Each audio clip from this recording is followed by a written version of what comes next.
Just a little while ago, I was sitting with my friend Caleb Owolabi in an eatery in downtown Hendersonville, North Carolina. He is a video production specialist. We were talking about my video work with the Meeting House. He was trying to help me.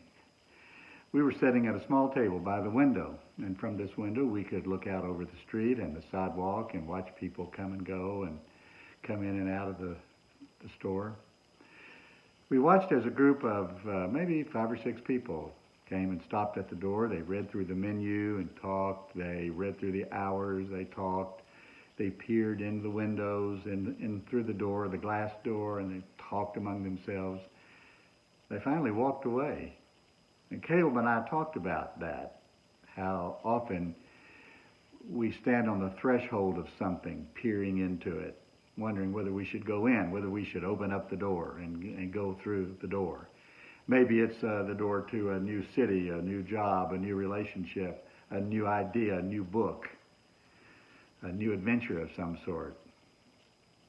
I thought about all that as I sat and watched the recent movie, The Jesus Revolution. I like the movie. It's about the emergence of the Jesus movement, the hippies out on the West Coast, the 1960s, 1970s. It's a wonderful movie. I've watched it several times.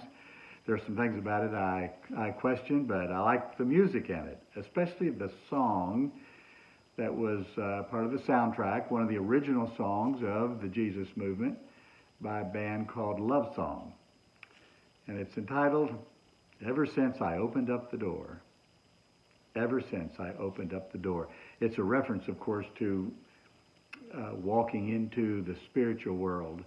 It's actually a response, I think, to a verse of Scripture. There's this text, I think, in the book of Revelation, where Jesus says, Behold, I stand at the door and knock.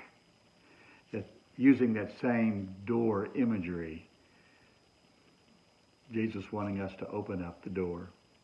But I think we've had this experience many times, in many ways, in many places, debating within ourselves and among ourselves, not only whether to go into this store or that store, but move to this city or that city, to open up this email or watch this video. You may have thought that about this very video.